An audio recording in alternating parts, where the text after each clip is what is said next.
All right, welcome back to another episode of 2020 Vision Podcast. I am your host, your moderator, Queen Sheba Honey, comedian Visionary Speaks. And we're going to be covering a fabulous topic today, something that I've been wanting to cover for a very long time. Today's topic is the Black on Black crime fallacy. So let me give y'all a little backstory on how we got here. I've been seeing a lot in my comment section and throughout my just searching through my socials, connections between Black Lives Matter and Black on Black crime. And I do say that in parentheses because it does not exist. And I just want to make that very clear. So we're going to actually go through that and actually debunk these myths about Black on Black crime in our communities. And we're also going to talk about how we can improve those circumstances because there is an issue of crime in the community. But the connection between that and the Black Lives Matter movement needs to be addressed. I am joined with an esteemed panel of guests that I'm so excited to have with me. So let's just get right into this. Let's introduce our first guest, friend of the show, return panelist. Let's get Mr. Nathan John Mark to the stage. Welcome, sir.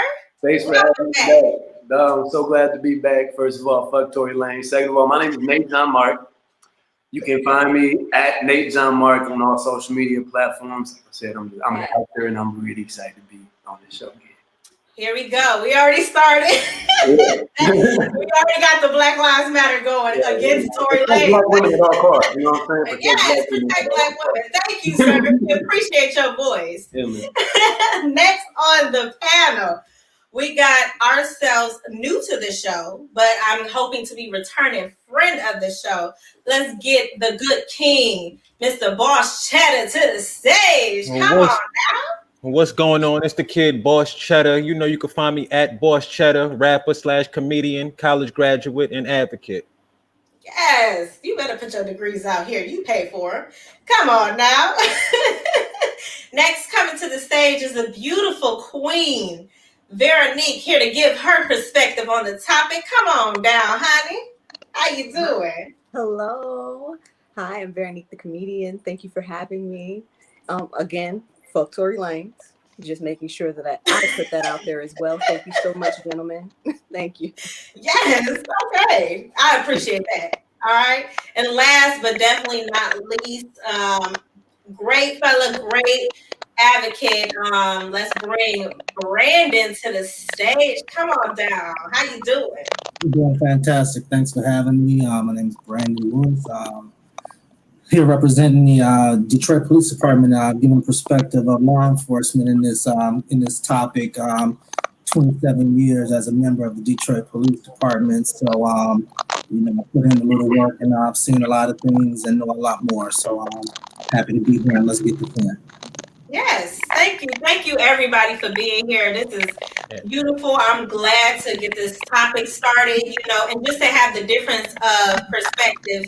Because there is a lot of different ideas about what it means when we say Black on Black crime, because I hear it from both the right-wing media to use it as a way to kind of combat Black Lives Matter by saying, if you cared about your people, if your Black lives really matter, then why don't you handle what's going on in your community? Why don't you address Black on Black crime? And it's used as almost a defense to why we shouldn't protest other things. So first, I want to have a discussion just about what do you guys think of when you hear the term Black on Black crime? So let's start out with you, Nate. What do you think? I think about miseducation.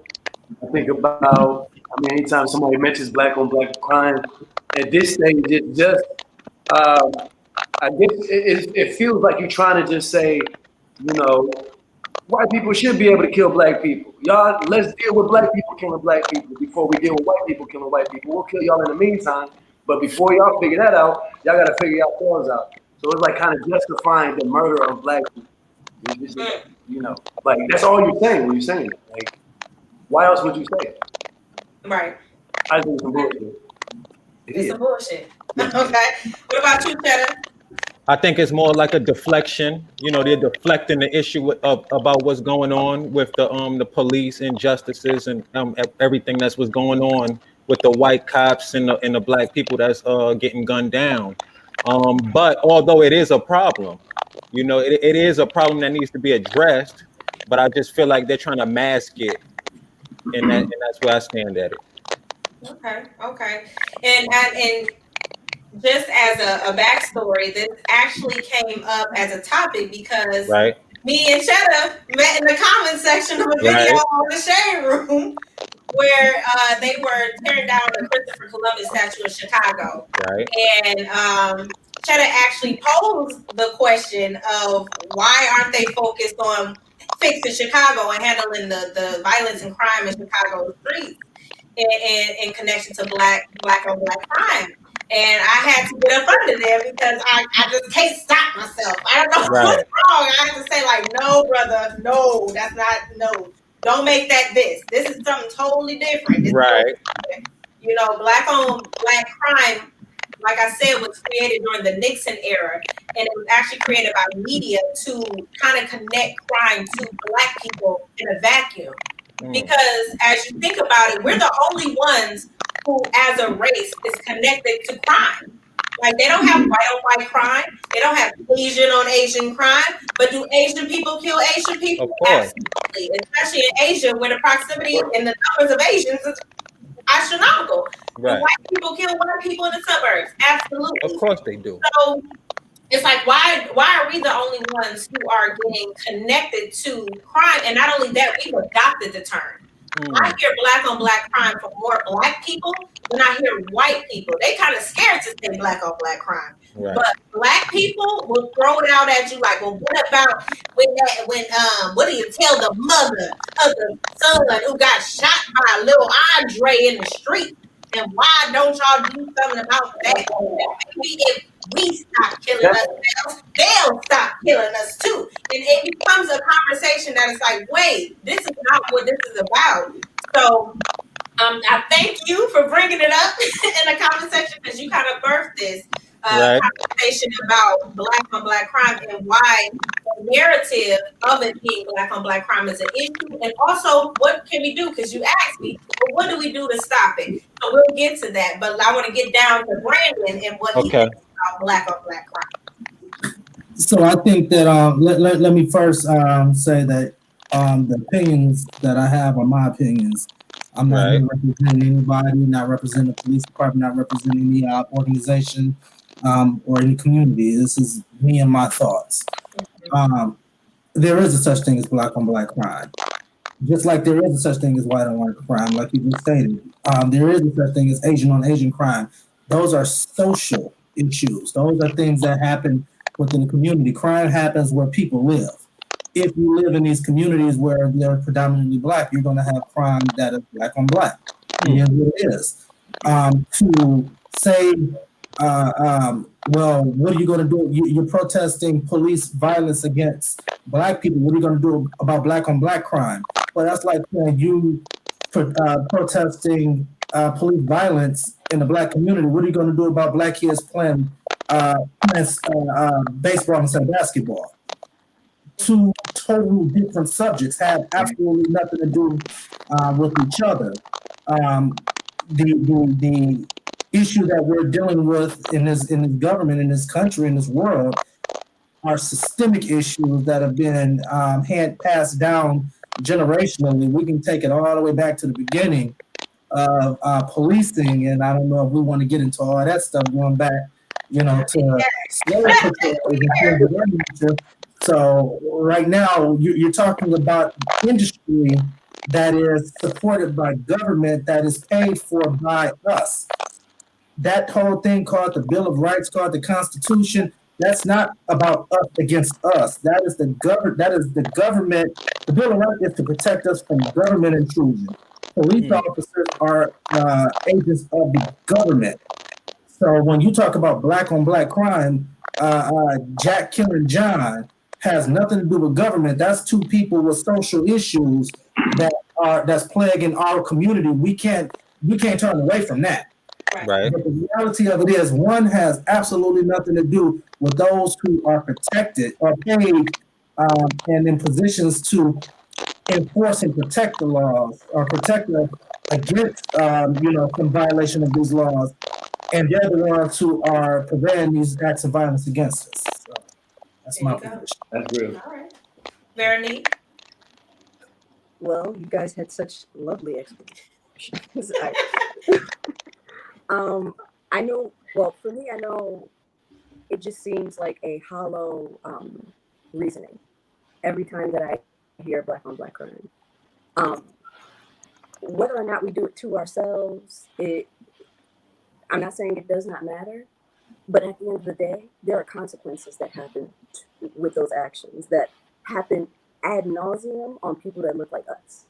And usually we get the harshest punishments because of the overpowering amount of melanin we have. Like I don't see the argument for black on black crime outside of wanting to talk about, well, white on white crime or Asian on Asian crime. Like, if we're not going to have all of those conversations as well, then we can talk about how we need to uplift each other and how we need to take care of one another. Yes, that conversation does not need to stop. But at the end of the day, if Andre shoot Peanut over there, Andre going to jail. Forever. If Officer Dan shoots Little Tamar, where are we at? We're at loss of life on multiple ends and no justice. Like to have the back and forth on black on black crime is intellectually disingenuous to me. Love that word. Intellectually disingenuous. Oh yes. Okay, Cheddar, that's why your finger go up. I would actually like to rebuttal Miss Veronique because basically I like to use the term Pookie killed Ray Ray. And I think a lot of the times there's a high percentage of black on black crime in the community too, and there is no justice because of this term we call no snitching. It's a code of silence in the black community, and when the cops come in, they're trying to do their job, and nobody wants to talk to them. They rather look for the street justice, which is going to contribute to more black on black killing, so to speak. Yes, we do go to jail a lot, but a lot of times people say, "Oh, I ain't see nothing. I'm not snitching," because they want to retaliate. And I can feel that, but that's across the board. Like that's not just black people. White people do that all the time as well. Absolutely. Like, there are plenty of white women that in abusive relationships with people in law enforcement. That's no snitching. They don't have no. Their back is up against the wall. They can't do nothing. So it's like I totally get what you're saying, but that's less about how those types of organizations that are supposed to keep us safe, that's less on them than it is on more of us feeling like we are safe to be actual victims of a crime, as opposed to, oh, if I tell, now I'm also in line for getting done up. Like, like I definitely understand wanting to build the community so that we all feel safe in making sure that we can report crimes. Definitely, but I guess any type of justification for it being as to why we shouldn't also expect justice isn't really all that. Like, I get it, but like, Brandon. Yeah, piggybacking off what Boss Cheddar said, it's crazy because we live in this oxymoronic environment where we say, we come into our community and when crime has been committed and, no snitching. But then when the police do some dirt and their partners don't say nothing, we mad at the police for not snitching. It's like we want things one way, but then we're not willing to accept another way.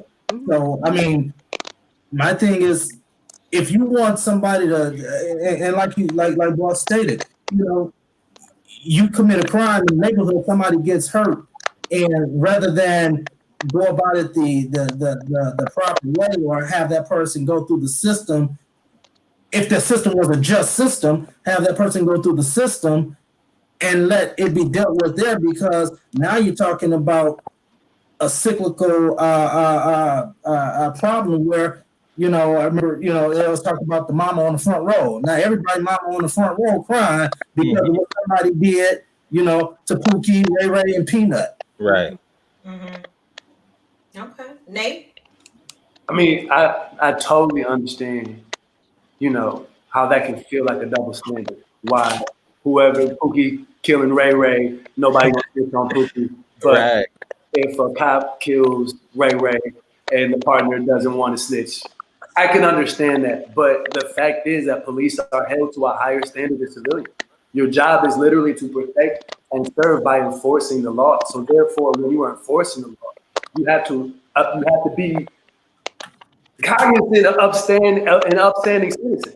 You know, it's just like, you know, I can't walk around in uniform, puffing on a joint, and I don't know. I forgot we're in Detroit, so I guess that's not. You know, I guess I don't know. I can't go around assaulting people when I'm holding up a higher standard. I'm supposed to be the example for the community. So yeah, it's a problem that the black community is like there's no snitching policy, but that don't really got nothing to do with cops. Should be, if you see something, say something. Right. I agree. Right. Y'all be I definitely agree with that. I think that there is a dynamic where because even the correlation, like you guys are all saying basically the same things in different ways, where is why is it a connection between I can't control what Pookie does in the neighborhood and I don't pay Pookie, you know? But on the other side with police officers, we're paying them to kill us. We're paying the salary and the income. And because of that, and because I believe they all take an oath to protect and serve, it's like I can hold you accountable because I pay you. You know, and because you took that oath, I can't make that young boy in the neighborhood who is just trying to survive in most instances, I can't hold him to that same standard because I don't pay him, you know, and I don't control what he does. So I think it's just understanding the dynamics of there should be a level of kind of like a hierarchy when it comes to wearing that badge, just as much as we have to be held to a standard. If you are a licensed professional counselor or a doctor, you have a power over people, and in that sense, you have to respect that power and know that what comes with that is the expectation that you will do the job that you're held to, and not be in almost like a game protecting each other and going against us, the community you're supposed to protect. So I think that's a problem in itself. Right. I have a question. I wonder if we can even really adequately speak on crime in the black community without addressing, you know, 400 years of systematic racism and systematic setbacks, financial setbacks to the black community as, you know, because we got to admit every crime happens because, and to our point about proximity, it happens because of proximity, opportunity, and need. If there was no need, there would be no crime. So can we really talk about this black on black crime when redlining is still a thing in America? When it's been proven, it's been seen that property taxes go down with black, but actually still go down with black people move into the neighborhood and cause harm. So, and we can actually see that generational wealth has not been had by black people like ever. You know what I'm saying? Yeah. That's exactly the conversation that I had with Cheddar, is that you have to, when it comes to holding people accountable, we have to address the systemic issues that is a part of why people do crime in the first place. Why do people feel it's necessary to rob somebody? Why do people feel it's necessary to do those things? And you have to ask yourself, had that young boy, that young Black child or girl, had they been in a different environment, given different resources, raised differently, had a 2-parent household, would they have done the same thing? I say, when it comes to being able to hold somebody accountable, then you have to make sure that they have all the tools to success. And if they don't, how can you hold them accountable to their downfall? So I think addressing the fact that, like you were saying, there's redlining, addressing the fact that there is community issues with drugs. A lot of people are growing up without 2-parent households. A lot of Black fathers are incarcerated. A lot of kids in their neighborhoods, the most person who has the most money is the drug dealer. Why is that? And why don't they have the healthiest food? The school system is failing. In a lot of these areas where the highest crime rates are, there is the least amount of resources. So to be able to explain what is Black crime and why do we kill each other, we have to address the fact that there are so many disparities of wealth, opportunity, resources, education, and understanding in those areas where the crime rates are at its highest. So you're absolutely right. We need to address that first, because one thing I see is a lot more Black people in their house peeking through their blinds, shaking their finger at the young kids doing whatever they're doing in the streets, and they just shaking their finger. And I have to ask those people, what are you doing? Why are you shaking your finger at these kids? I don't see you out there mentoring. I don't see you out there talking to them. I don't see you out there making the change, but you're too busy calling the police and putting them in the position to be taken out by a system that's supposed to protect them, rather than understanding that there's a reason why that kid is doing that. There's a reason why they weren't taught differently. Because people have too much expectation and they don't understand the word ignorance. Ignorance is not stupidity. Ignorance is a lack of knowledge. That's right. And if you were never raised a certain way, if you were raised to believe that you got to get money the only way you know how, get it by all means. If I don't eat, then I got to take from you to provide for my family, to provide for my kids. Who am I to say you can't provide for your kids because you should go to school and all this other stuff? But all you see is an opportunity. So we have to address that. Brandon? Oh no. Are you on mute? Did the headphones mess you up, good sir? Let's try it again. He's trying to get technical. He's trying to land the plane, y'all. The whole time. He gonna get that together. We gonna get him together. Veronique, I think I saw your finger go up about that. Yes. It would be it wouldn't be in good faith to have this conversation if we did not also think about that. Like it makes absolutely no sense that everybody else can get reparations. Everybody else can get reparations. Yes, I'm gonna keep saying reparations for Black people. Yes, y'all gotta do it. There's been too much blood spilled and buried in this land from people that did not even ask to be here. So hey, say it again. Y'all, if you want to reconcile it with their souls, let's just reparations us, please. Like reparations us. Come on, solutions. But I got you. Yeah, we can hear you. So we're gonna come back to Brandon then. To have those resources, even for a moment, if only for one generation, we just got, I guess, whatever was on that J.P. Morgan Coke book, okay, and we all just got that. The level of care that we would be able to take of ourselves and those that we love, like it. Y'all heard of the black tax, right? Yeah. We know that the moment we get some money, it's our money. It is what it is. We want to help. That's what it is. It's not just some burdensome thing. Granted, it is burdensome because we would love to have some more money to do it, but it's in our DNA to want to help and have that familial kind of community. And there has been such a degradation within this country to make sure that we are chomping at the bit at each other. It makes sense for us to fight within each other. That way we don't see what's going on with the rich ass hand over here. Yes. Oh, girl, you walk into a whole nother podcast, honey.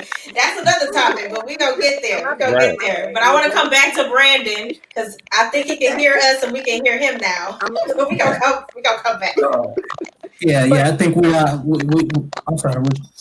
No, go you want to finish? Go ahead, Brandon. Okay, no, I think that we're really digging into the bigger problem here, looking at the bigger problem, because the reality of it is we have, like Nate said, 400 years of conditioning to where we're at now. We're talking about one thing you mentioned, Lindsay, about some of the things that, I'm sorry, Visionary speaks. A lot of the things that we're dealing with now. Why do we feel this way? Why do we think this way? Why do we act this way? And we had about 20 years or so of a movement called civil rights. And we look back at civil rights and we look at the greatness that came out of civil rights.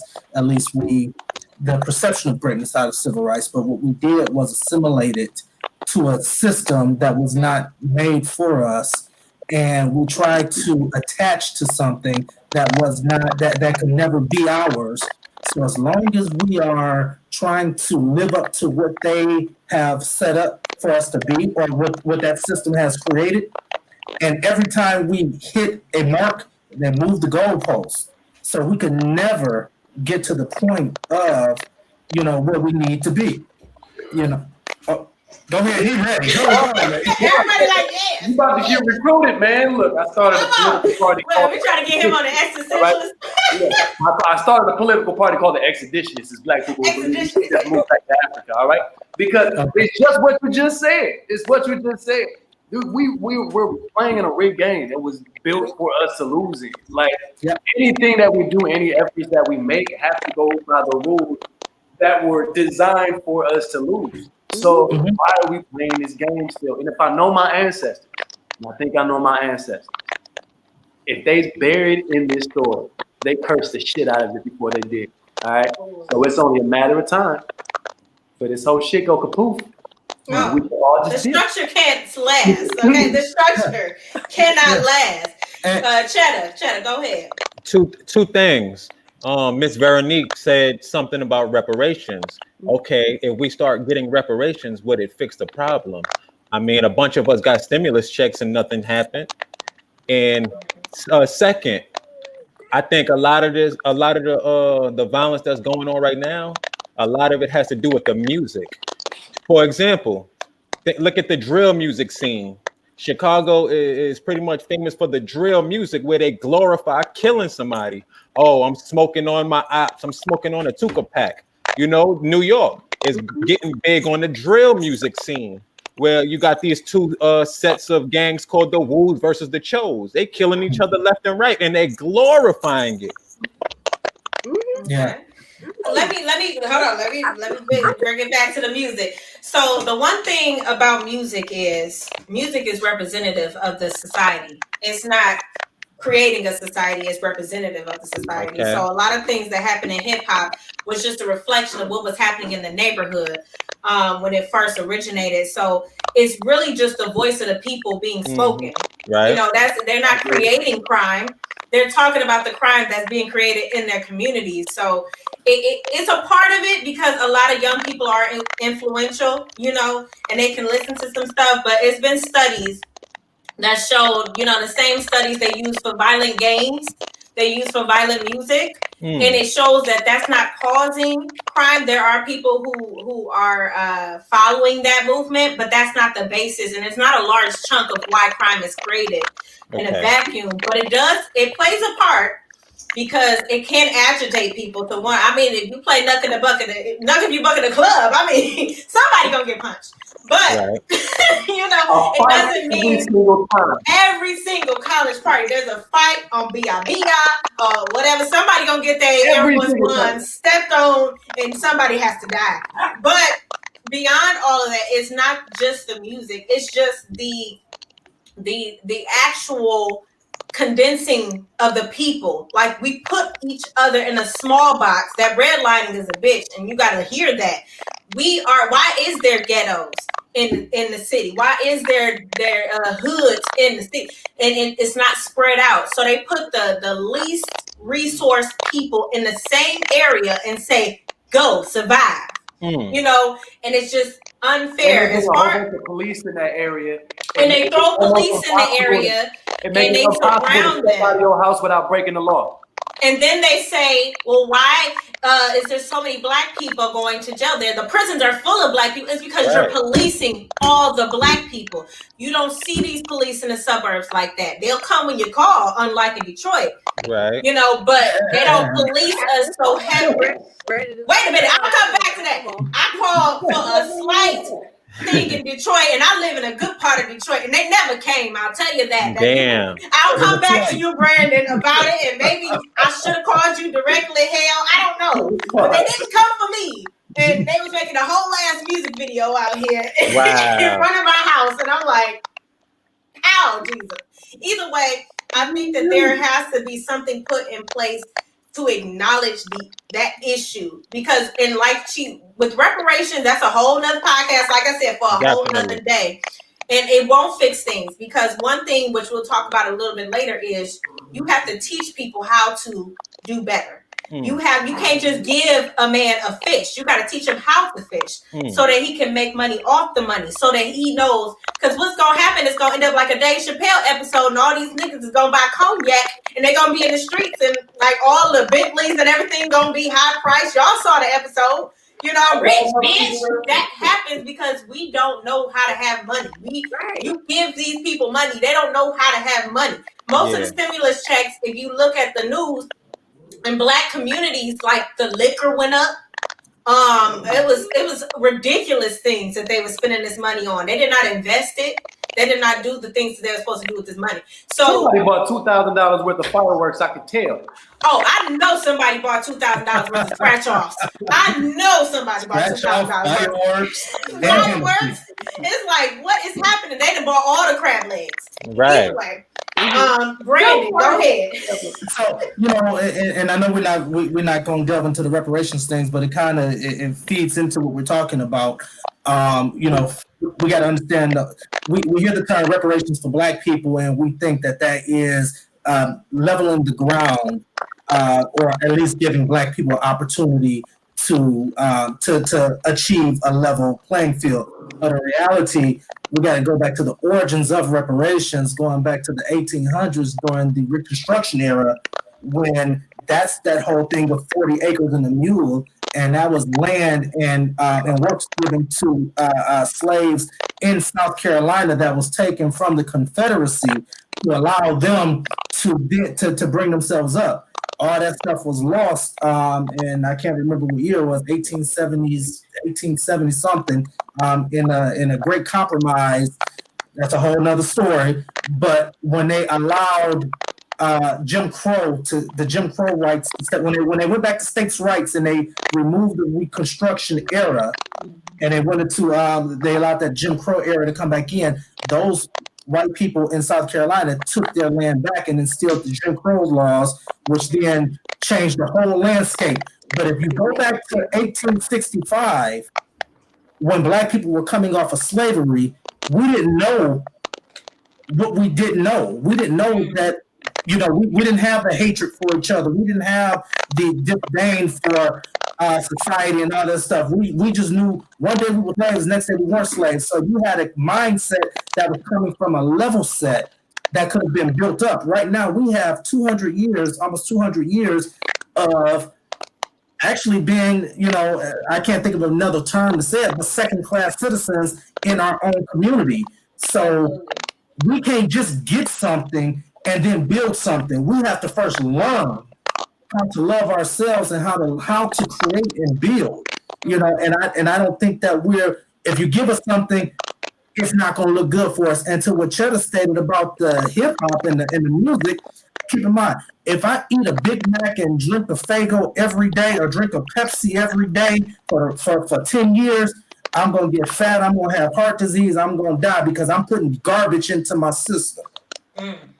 If I'm putting garbage into my system through my ears, I'm going to respond accordingly. My life, my whole ideology is going to change based on the things that I'm hearing. What I see, what I intake into my body, your whole environment, your whole body, everything that you do builds up on itself. Mm-hmm. And when we're hearing these things, I've been listening to rap music ever since it was fun loving. Ever since, when it was it's gorgeous. It wasn't about all this thing of keeping it real and telling a story about my neighborhood. It was about having fun and partying. Hip hop, Holiday Inn. That's hip hop. What we have now is people telling stories about the reality of their lives. Well, I don't listen to entertainment for reality. I live reality. Okay. You know? So that's my point. Good perspective on that. I think we're really diving into the how do we solve it?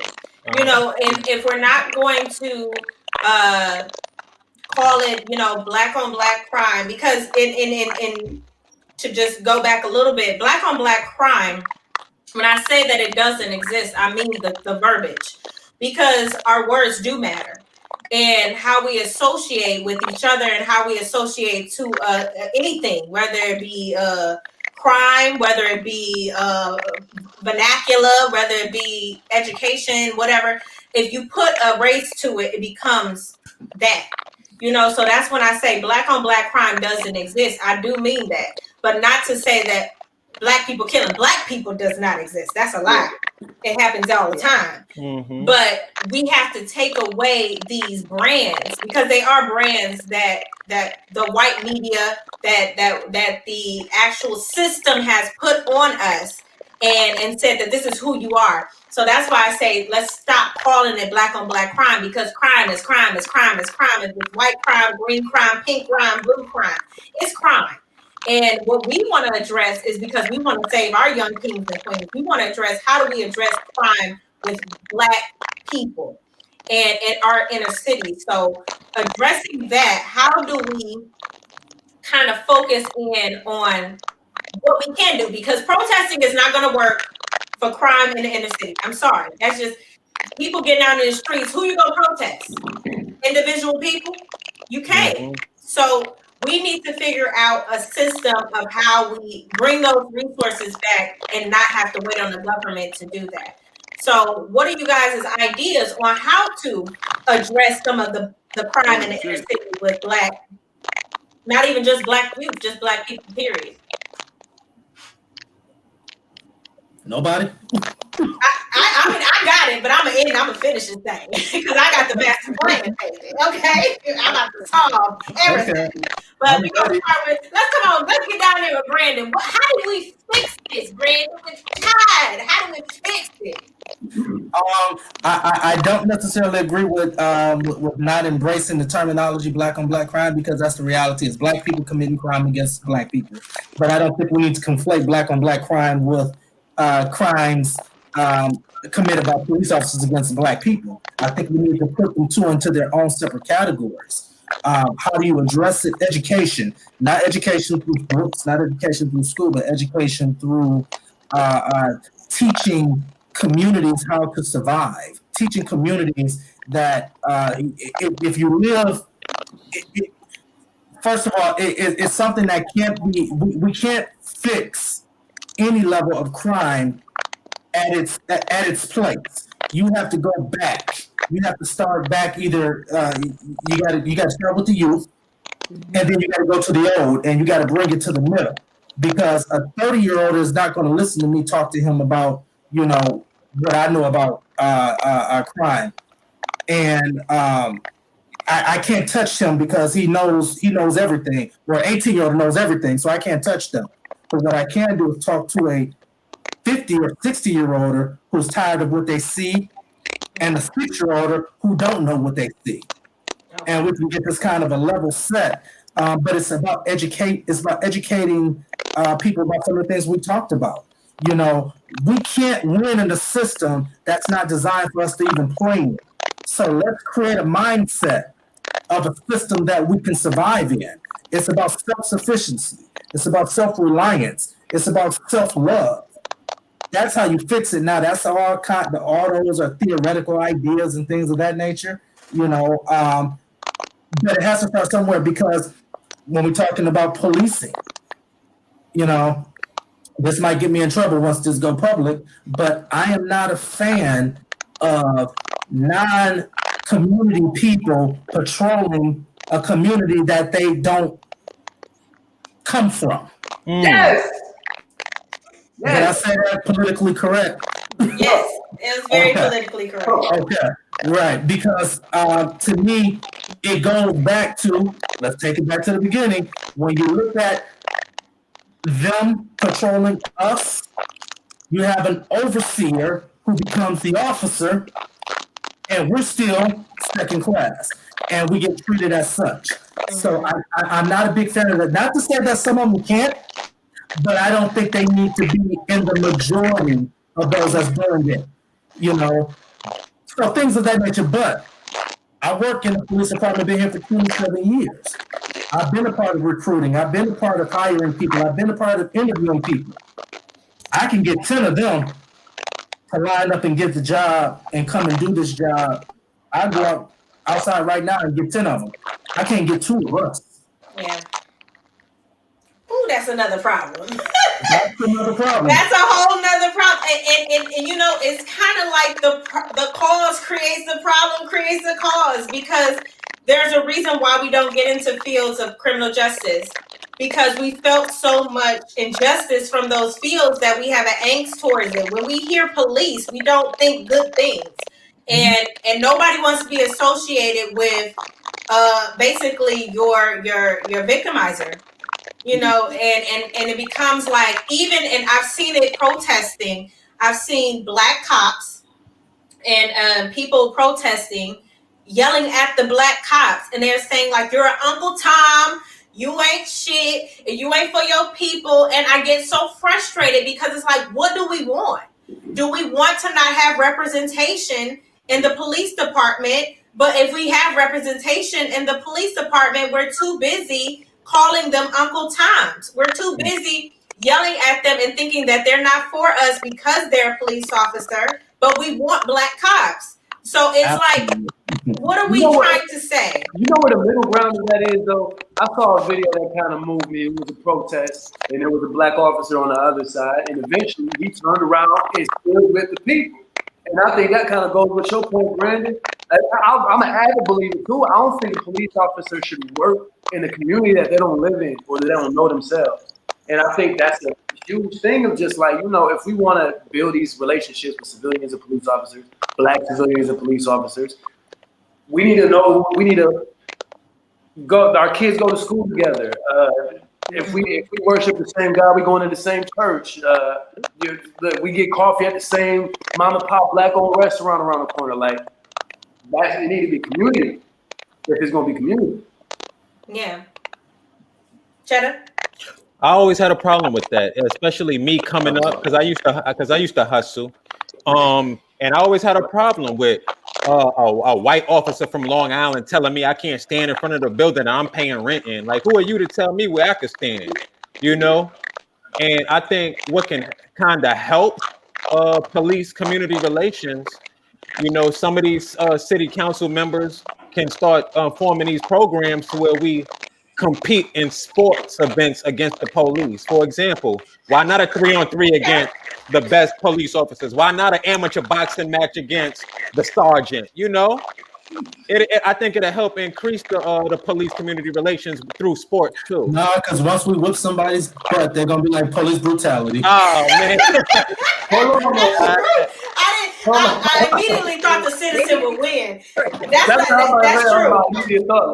I was like, well, they're gonna be whooping the hell out of them police officers. Not exactly. What would you say, Verdi? I'm like, maybe in Detroit, but NYPD, they be looking real jolly green, not even jolly green, jolly old Saint-ish over here. They all fat. So I'm like, I know you don't live. I know you. Yeah, it is. I would love to see that, but like, yeah, I think people will start to take it personal. It's kind of like it depends on if you mad at somebody, could you fight it out and walk away? Like, you know how people be like, scrap it out in the street and get it done with. Like, does that really make you be like, okay, it's over, or you gonna get personal and be I've trying seen to? it happen before. Yeah. I mean, it depends on what you look at it. But that's a good. I like your creativity, Kevin. Thank you. Coming up with a way to solve police relations with the community. And I think it's very important that your police officers be representative of your community. They should look like us. They should live with us. Shouldn't have, your kids going to a different school than my kids, because then it's less personal. You don't care about me as much. I'm not your neighbor. But beyond that, we need to start thinking also about what we as a people can do to maybe have more say so in what happens with police. Like, I always thought that we should be able to, at the end of the year, vote somebody out, or we should be able to do evaluations on police. Like, the community should be able to submit not just complaints, but at the end of your year, to be able to say, like, I feel like this police officer did a good job, or this police officer was overly heavy-handed with me, and be able to, it doesn't necessarily mean that you'll get fired over it, Right. but at least take it into consideration what the community thinks about your job. Because in any other situation, I get evaluated for my job every year, annually. You And talking they about look at me and they say how my job performance has been. And if I don't do a good job, I get written up. Period. But in any other field, you can see, and one thing I'm connected to is I think one of the police officers that killed George Floyd had a record of complaints, a record of things that he's done, misconduct and things like that never got addressed. Wow. And how are we doing checks and balances with that system? And I'll come to you, Brandon. But I just worry that we don't have enough say so in the people that we pay. In the same way that we need more say so in all if we're able to vote in all these people, then we should be able to vote somebody out and say, wow, you gotta go. By majority vote, you're not doing your job. And maybe that'll make somebody think twice before they hit somebody, or before they are overly aggressive with people in the community, because they're gonna be like, what's your badge number? And that's really gonna mean something. What's your badge number? So I can take it down and I can actually get your ass up out here at the end of the year. So, I mean, Brandon? So part of my background over my years is I've ran our law department, our legal department within the Detroit Police Department for many years, and every lawsuit that came through the Detroit Police Department, I had to touch it, and so I know what you speak of that. We have a civilian oversight board within Detroit, and most of your urban police, well, actually, most of your police departments have civilian oversight boards now. That's something that came out of what was called the Kerner Commission in 1967, I believe, after the riots. What was that? Martin Luther King, after the Martin Luther King killing in '68. So there's a whole lot of oversight that the community can do, but we got to understand 95% of police officers deal with 5% of the community. That 5% of the community is a 5% of the community that you don't want to deal with. Wow. So when you start talking about, voting out the police officers, of course, that 5% is going to vote out. They're going to have complaints about the ones who are doing the things that is impeding their lifestyle. And I'll give you a quick example. I remember many years ago had a lawsuit that came in. An officer shot somebody they were robbing a convenience store, a party store, something like that. The lawsuit claimed that the officers violated the person's civil rights because the officers interrupted a controlled robbery. What? That's a thing? Absolutely not. Oh. But the fact that somebody felt that they could sue because they had a gun, they pointed the gun at the police officer shot them, they were interrupting a controlled robbery. That's that 5%. That's that 5%. So most of our lawsuits come out of our narcotics unit. Most of our lawsuits come out of our vice units, the units that are more aggressive, Mm-hmm. because those are the people that are doing the things that, yeah. Nate? All right, two things. I will say that there's something to be said about the difference from precinct to precinct, because I lived in Kalamazoo for 10 years and the police officers were awful. Now, I have never had a problem with Detroit Police Department. Like, so far, y'all been real cool, right? And secondly, I think the solution to all this is that we get on a plane, all the black people, and fly to Africa and find a place to live there, and we can call it the Whoo, yes, that's full circle, Nate. yeah, or just like, you know what I'm saying? Find out where your people from No, there. I told you on the last Consistency of your podcast, mind. I Africa appreciate does that. not want our black asses. They don't believe us. They are not black. They are African, and you are not coming up in here. If Jamaica can close its doors because of COVID, you know damn well Africa is like absolutely not. Ghana talking about come through. They sending pictures of their little living Yeah, they damn sure. They specifically like, for hey, America. It was nice. They don't want us some there. shit. Believe me, as soon as y'all start bringing y'all American problems to that African problem, they're gonna be mad. Hey, look, they won't be American problems. We Those know are that white we people got the problems. exact same We problem. different. Oh Lord, we're gonna be extra privileged in Africa. Either way, I think that it's just a matter of perspective, of course. It's all perspective is 2020 and how we can bring solutions to each of these problems is all different. And I love what everybody said. Everybody had very good points on how we can fix the issue. As far as crime in the community, I came up with an idea where a lot of people make it out the hood, but not so many come back, or give back in a substantial way. And I look at all these celebrities that had they hood stories, like I made it out. I could have been doing all this drug dealing and stuff, and they made it. And now they like millionaires or thousandaires or billionaires, and they ain't paid not a cent back to the place they got out of. It's just like that Friday quote. I was the one that said, I love the hood, I love the hood. But when I got that check, I was gone. That whole mentality, and that's how a lot of them are. And then they'll come back and give you little trickles, a little $5,000 check here to the students, and then a little $10,000 check here to get the photo op, and they Some go backpacks. right, some backpacks, back to school stuff. But I think if we start to hold the black success stories accountable, because I'm not just gonna say celebrities, because it's a lot more rich doctors and lawyers who have made it out. Right. Is Celebrities. So, and business owners in the city. I think if we just said, I want to not get there because I'm going to make it. I'm going to be a celebrity. I ain't playing. Okay, I'm going to make it. And I want to start a Buy the Block initiative to hold a standard of accountability. If you make it out of a neighborhood, then come back and just buy that block. And I don't mean just give them money. I say if you have abandoned houses on that street, fix them, flip them, and make them reasonably cost so that another black family can move in. Also, open up businesses on that block.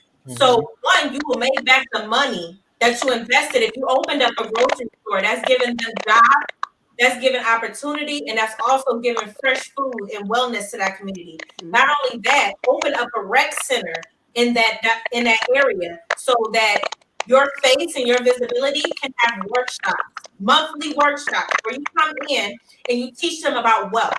You teach them about relationships. Have other people come in and teach about building wealth and training and how to be a good parent, how to deal with law, and being able to get criminal records expunged. Right. You have workshops and you teach the people how to build community. That's how we started Black Wall Street. It was nothing but business on top of business, and we taught each other how to run those businesses. You have to train the mind, like we were saying earlier. You have to teach people different. So now, if you have that neighborhood, you have ownership over this neighborhood. So anything that happens in this neighborhood, you're supposed to take care of that. And at least if you can't be there personally, because a lot of people can't invest the time, it's not even the money, hire security systems.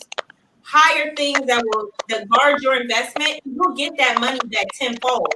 If you just give them a little time and you teach them how to fish. That's what I think we need to do, because we got way too many rich people and not enough people coming back and saying, this is how I did it, this is how you can do it, and actually invest money in the community. And then we don't have to wait for the government. We don't have to wait for the presidential election. We already got ours. The Jewish people do it. The Asian community does it. They come in here, they got a beauty supply store, they got a liquor stores, they got a dollar store, and they invest that money. And sometimes they even give seeds to the next group of people coming, so that when they get here, they already got money. And they just get the business started. They get loans and things like this. Why, as the Black people who built this bitch for free, do we still not understand that we need to invest in ourselves and start to build up our own dynamics, even if they have burnt us down to the ground? Why don't we? Because we built this shit for free. Built this shit for free. Veronique, go ahead. Bend into that. Okay, so it feeds into what this government was originally set for. We weren't supposed to. They didn't know we were thieves. They tried to bury us. They did not understand how creative and bursting forth with all types of greatness we have. They thought we were just supposed to be the bearers of whatever grunt ass work they didn't want to do. Now, in them taking the ability to read and all of that stuff away back then, and obviously not now, but like to take that away from someone, they knew if we had all of that information over the course of 400 years, we would not be here. Let's be clear. There is a psychological game to making sure that we stay where we're at, because they need somebody to keep working for them. But my thing is this. I'm seeing more and more Black people at a groundswell really opening their eyes to what's going on and how rigged the game is.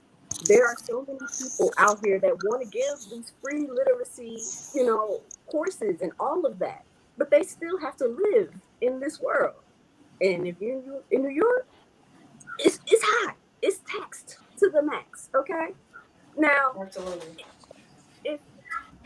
If we have all of these great people that are doing these things in their communities, which we already do, we just haven't seen that we need to support them just as much as they keep trying to support us. By Black. By Black. We don't see it as, we didn't see it as that. We just saw we needed the thing we needed at that moment, and the Italian guy at the bodega got it. Cool. Convenience. We don't have the convenience that so many people that were able to just come here and work and build their capital just to do that have had. We're still trying to fight and survive and get people to see us as whole persons. Still. And we're not even fighting that fight just for us. The fight benefits everyone. And so they think it's a Black issue. It's not a Black issue. No, it's not. Like, if everyone is treated equally, everyone reaps the benefits of being a full, happy, and fully actualized person. But if the government makes sure that you don't have your health insurance, make sure that you don't have, like, there's so many other things that we keep trying to build for ourselves. And then they also get ripped from us. Rosewood, Black Wall Street. Like, we're not gonna act like we didn't. Like, people weren't out here trying at one point or another. Absolutely. And we have to also accept that trauma is still within us. We're still fighting through that. The reason why we're so tired, we're tired from centuries back. It ain't even all ours. Yeah. It's not even all ours trauma. But we Epigenetics. Yeah, it's passed down. It's passed down. It is sure. passed down. It's DNA. It's in our DNA. And so many of us now are millennials, Gen Xers. We're trying to break those generational curses so that our children don't also bear the brunt. So we can also have more full people as opposed to just having these people that have to survive and fight through everything. Absolutely. Why did I not learn how to love myself until I was 30? What is that? Like why wasn't I seeing more people in my life love themselves? But I saw them really try to give it out to everybody else because they saw there was a need. And at the end of the day, their needs didn't get met. So you got to really check in with yourself. What do you need? Check in with your children. What do they need? Yeah, they're children. My parents used to be like, "You a chap ass chap. You ain't got no opinions. Don't do that. Don't do that. Don't do that." They know. Let them form it. You never know what voice you're gonna give birth to. Exactly. Like literally having those conversations as young people and older people now. Like the the fact that we have been able to almost kind of live without each other is so sad because there's so much that can be lived and learned through the conversation of our elders. Yes. Shared experience. Griots. Yes. It is in us. Orators. That's how our history was given to us. But of course, that was used against us in the end because if it's not written down, it's burned. Does it work? Making sure that information is transcribed so that so many more of us, once we have the awakening, can go to that information and it not be hidden from us. So much stuff is, yes, it's hidden in plain sight, but it's still hidden. Because if you don't have that sight already, what do you think you're not going to see it? Yeah. All right, let me get Brandon, and then we're going to bring it all home, because y'all are making too many good points that's supposed to be on other podcasts, but I'm excited about it. I mean, these are the topics, baby. I mean, we covered more than black on black crime today, but we go get to Brandon, and go ahead. Okay, no, I like what Veronique just stated, and it kind of ties into what you were stating, Visionary. I love your list of things that we can do to get to that next level. But one of the things that I don't know if I missed it was build schools, because the education piece, we cannot lose that whole thing. And education is not learning that in 1492 Columbus sailed the ocean blue. That's some BS. Let's learn some real history, not history, but let's learn our story, because that's how you build that self-worth.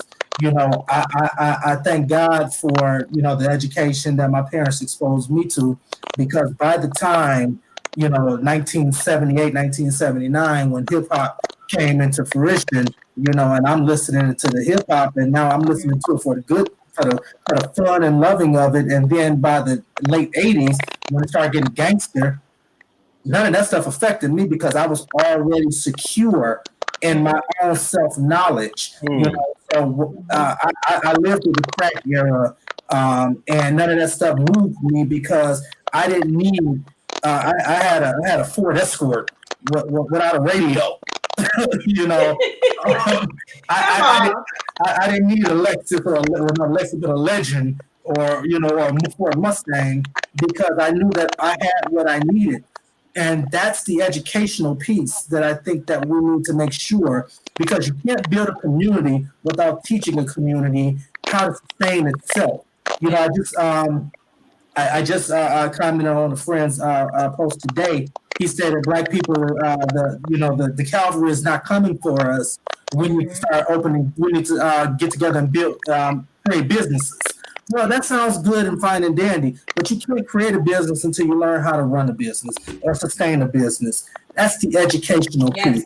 So for every piece that you mentioned, we need an educational level that's going to keep that thing in place, so that we can sustain. And the biggest thing that we need to accomplish, the biggest thing that we need to focus on, is generational wealth. Not Yes. generational money, not generational rich, but wealth. Wealth and Pass rich down. are two different things. You know, we need wealth because there's no way. Right now, I'm trying to save money not for my daughter, but for my daughter's daughter's daughter. Mm. That's Right. what I'm trying to build wealth for. You know, Yes. I got money for me. I'm straight. You know, I But can. it dies with you. Yeah, but it dies with me. My daughter may get a little bit of something, you know, but I need her kids to have something so that they're not sitting up here trying to figure out whose head I'm gonna knock over to get me something to eat tomorrow. That part. There it is. That's exactly, and I'll come back to we'll come back to Chatter because I saw you had something to say. But that's exactly why I started this. If you notice, I have on my shirt that I am the fear. You can see it probably behind my name, but I am the fear movement is exactly that. I'm the fear that one day I will recognize my worth. That's the movement I'm trying to create. That's the space that I want to ignite because as minorities, we don't know our worth. We don't know how much we bring to the table, and that's why we get taken advantage of. I think Veronique said it earlier, like we didn't know our creativity and all this other, or they didn't know our creativity. They absolutely knew our creativity. They knew our culture. They knew what we brought to the table. They saw our fashion, our beauty, our everything, our strength, our all of it. They knew. And they knew it, and that's why they sold us like gold. That's why they sold us like products. That's why we were likened to that would be cash today because we were a commodity. We are an asset. Our bodies are assets. Our minds are assets. These kids making these TikTok and YouTube videos that they're not getting no money off of. But somebody's getting paid off of that Definitely shit. is. And we don't think to monetize our gifts. We don't think that we are our asset. We're taught to, and it's conditioned. We've been taught to think that we're less than. We've been taught to be workers. Like in school, I was never trained in entrepreneurship. I didn't even have a class on it. I didn't know that I could negotiate my salary when I come into a job. I'm like, shit, I'm just too busy saying thank you for this job. Right. I'm so glad, mister. I'm so glad to work. And I'm changing the way I think now to not say thank you and start saying you're welcome. Because I know what I bring to the table and I know what I'm worth. So if I go anywhere, I'm bringing that worth with me. So you are getting the benefit. You are reaping the benefit of whatever I'm a part of because I know what I'm worth.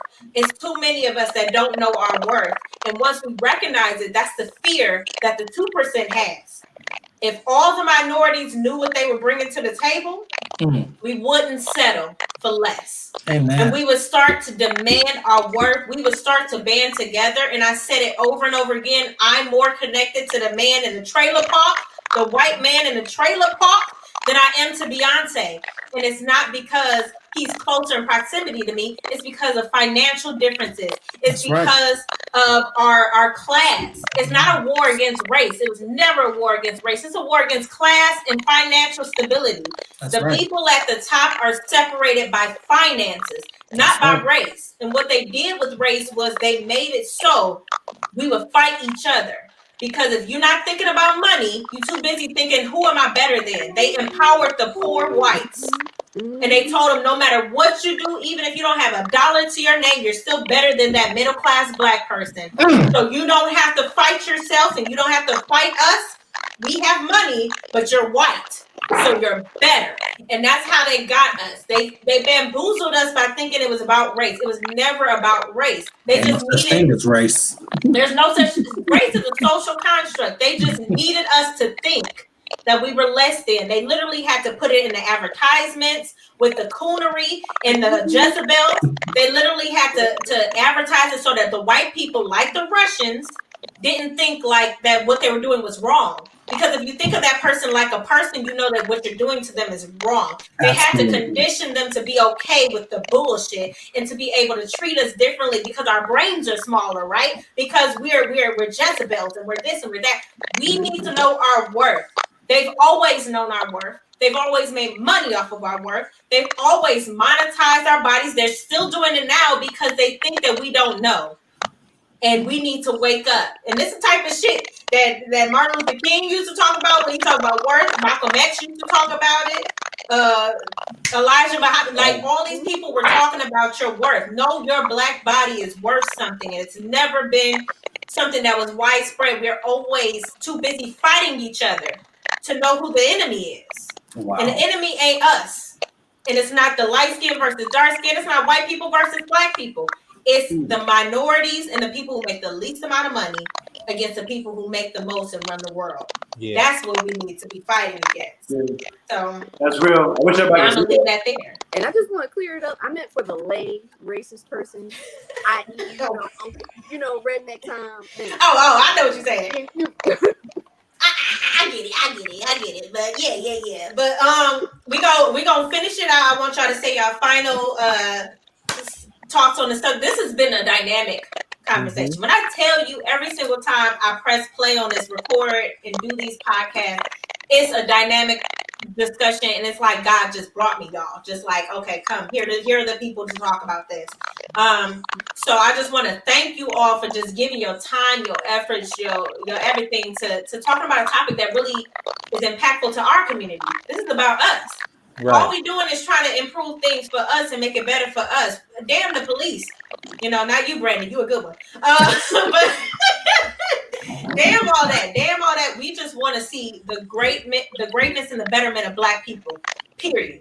No matter how that looks, and that includes Black police officers, and that includes anybody who is willing to go through the struggle.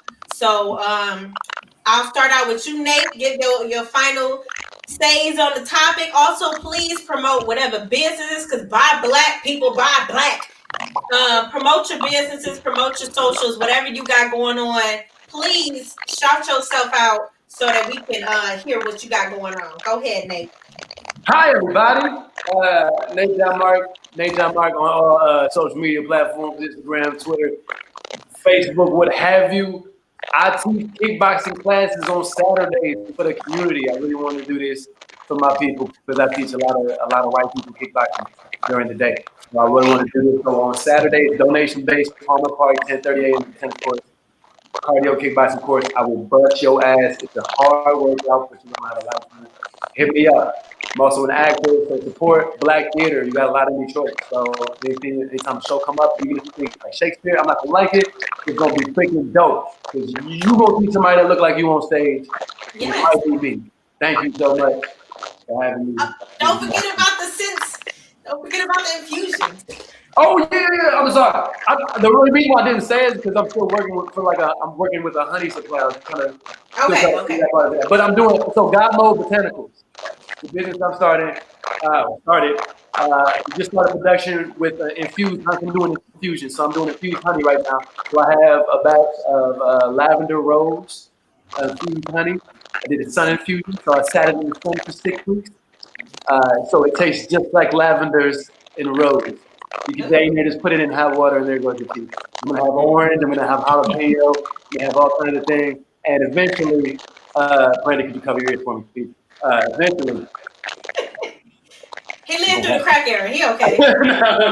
No, I'm gonna have some things, infused in some things, and I'm gonna sell it to you. It's fine. It's legal here in Detroit. May not be federally legal, but it's legal here in Detroit. Let's get all the infusions. I'll tell you the jar.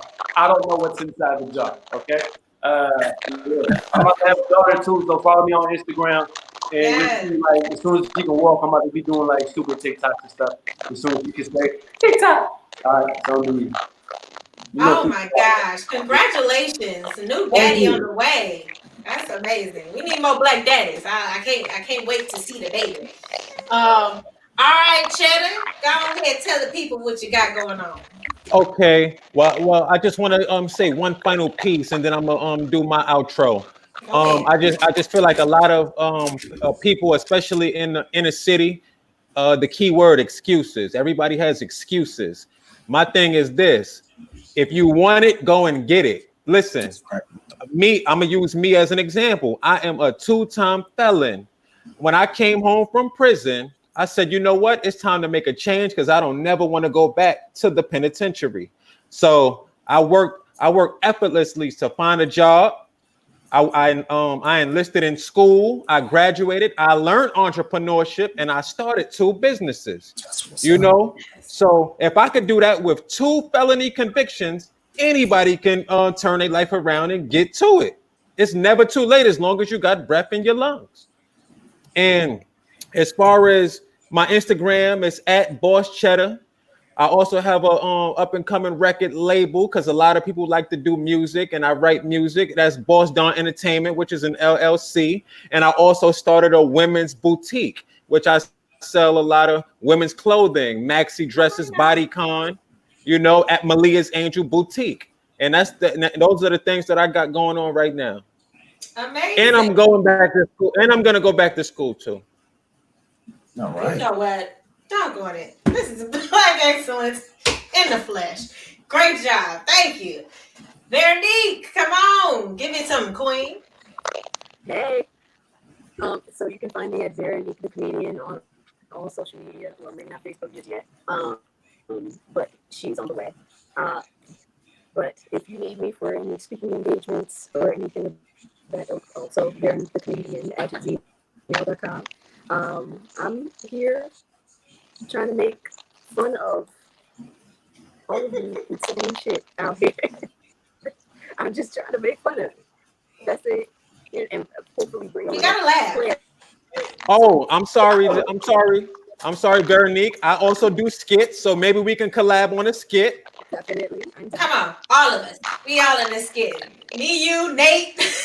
All of us. We got Brandon roll up on one of these skits. Come on now. All right, Brandon, tell the people what you got going on. Okay. I just want to first of all say thank you for inviting me to this forum. A great conversation, great information. I appreciate all the panelists who spoke, and everybody brought a wealth of knowledge and information to this topic. And with that, it's amazing how we started off this conversation about one specific topic, and it blossomed to so many things that we're dealing with, which lets us know that this problem that we're facing is much bigger than a single topic. It's huge. Mhm. And I think that we have a long way to go to That's get right. there, but things like this is how we get to that point. We have to start the conversation. We have to have the right people in the room at the table, having the right conversations. So I again appreciate this forum and appreciate everybody's opinions and thoughts. So thank you very much, and much love to everybody. All right, man. I ain't got none of that stuff going on. I'm just an old dude that's trying to get up and that's not to retire. So. Can I say that, like, as a police officer, I'm really happy that you're here to have this conversation, and I think it's like, and that's the thing I was talking about Detroit police officers.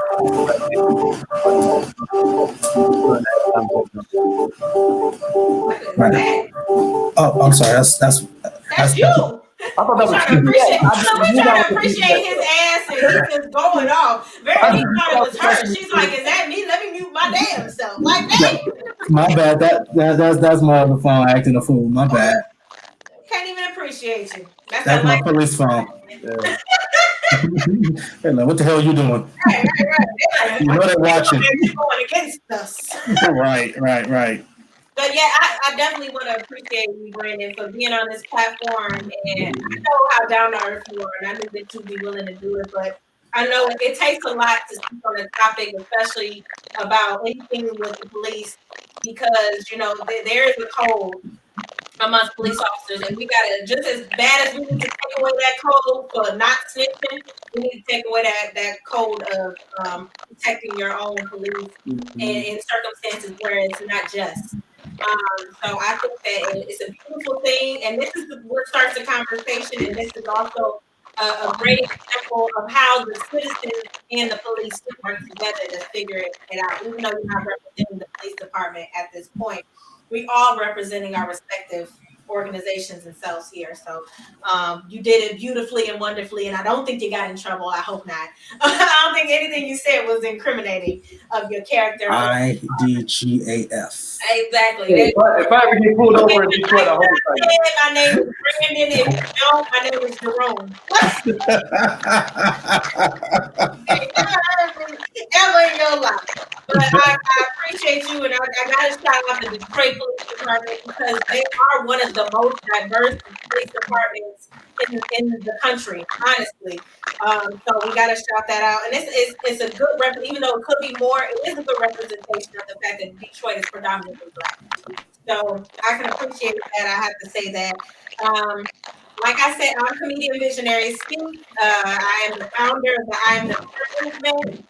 I promote myself. So you can follow me on all platforms, Comedian Visionary Speak on the YouTubes, the Instagrams, and Twitters. Still don't really know how to use Twitter, but I do have one, and Facebook. So this post will be located on Facebook. Y'all gonna stare. Oh, they kind of they heard you talking shit. Here comes the police. Whoever got the police in the background. But I just want to say thank you, everybody. Thank you, everybody who's tuning in right now. Please follow these Black entertainers, and please respect your Black police officers, because without them, there will be no representation. So what I will say is protect each other, don't settle, and be educated. Get more educated. Don't accept this what's out there. Do your own research. Benefit yourself. Educate yourself. Be better. Do better. Do greater. And on that note, peace out. We love y'all. Thank y'all for coming. And move to Africa. Move to Africa. What's the group called? What's the group called name? Exhibitionists. Exhibition. Everybody exhibitionists. I'm not. I can tell by the thing you said. All right, y'all. Love. Cheers.